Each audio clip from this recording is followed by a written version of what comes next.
কুমিল্লার নাঙ্গলকোটে সাংবাদিকদের উপর মাদক ব্যবসায়ীদের নৃশংস হামলার ঘটনা ঘটেছে। বিস্তারিত দেখুন প্রতিবেদনে।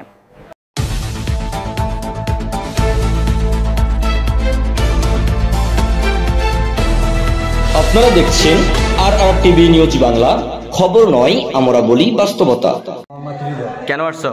ওই যে এখানে মুমিন সাহেব বাবা বিক্রি করে, বাবার জন্য আসছে। কয়টার জন্য আসছিলা? 3টা। আচ্ছা, কত করে রাখে? রাখে তো অনেক সময় 350। 350 এক পিস? জি। কে রাখে এটা? মুমিন। যে গাঞ্জা মুমিন? জি। বাড়ির থেকে না বলছিলা? আমার বাবা বাদল বাড়ি কোথায়? বাদলের বাড়ি এসে দিকে বাড়ি। কোথায়? বড়লা দিকে বাড়ি। বড়লা দিকে। আমি জানি। মুমিন কয়টা নিছো? কুমিল্লার নাঙ্গলকোট উপজেলার জোড্ডা পশ্চিম ইউনিয়নের গোহারুয়া গ্রামের মাদক ব্যবসায়ীদের বেপরোয়া তাণ্ডবে স্থানীয় সাংবাদিক ও ক্যামেরা পার্সন গুরুতর আহত হয়েছেন। স্থানীয় সূত্রে জানা যায়, গোহারুয়া গ্রামের আলী আরশাদের ছেলে আব্দুল মমিন, মুহাম্মদ আমিন ও শামীম দীর্ঘদিন ধরে এলাকায় প্রকাশ্যে মাদক ব্যবসা চালিয়ে আসছে। মাদক কারবারের অভিযোগে তারা একাধিকবার গ্রেপ্তার ও কারাভোগ করলেও পুনরায় একই কাজে জড়িয়ে পড়ে। সেনাবাহিনী ও আইনশৃঙ্খলা বাহিনী অতীতে তাদের বিরুদ্ধে একাধিক অভিযান চালালেও প্রভাবশালী মহলের আশ্রয়ে তারা থেকে যায় ধরাছোঁয়ার বাইরে।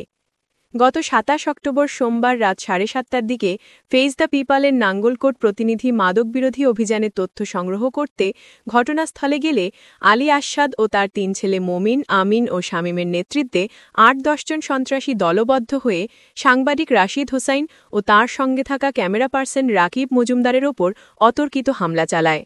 হামলাকারীরা দেশীয় অস্ত্র ও লাঠিসোঁটা দিয়ে বেধড়ক পিটিয়ে সাংবাদিকদের গুরুতর আহত করে। এ সময় তারা সাংবাদিকদের mobile phone, action camera, money bag সহ গুরুত্বপূর্ণ সরঞ্জাম ছিনিয়ে নেয় এবং ঘটনাস্থল থেকে পালিয়ে যায়। স্থানীয়রা আহতদের উদ্ধার করে নাঙ্গলকোট উপজেলা স্বাস্থ্য কমপ্লেক্সে ভর্তি করেন। ডাক্তার কামরুন্নাহার জানান, রক্তক্ষরণ না হলেও তাদের শরীরের বিভিন্ন স্থানে গুরুতর আঘাতের চিহ্ন পাওয়া গেছে। এ ঘটনায় এলাকায় সাংবাদিক সমাজ ও সচেতন মহলের মধ্যে চরম ক্ষোভ ও নিন্দার ঝড় উঠেছে। তারা অবিলম্বে হামলাকারীদের গ্রেপ্তার ও দৃষ্টান্তমূলক শাস্তির দাবি জানিয়েছেন। নাঙ্গলকোট থানার অফিসার ইনচার্জ ওসি কে ফাজলুল হক বলেন, অভিযোগ পাওয়া গেছে, তদন্ত করে দ্রুত অভিযুক্তদের বিরুদ্ধে কঠোর আইনি ব্যবস্থা নেওয়া হবে।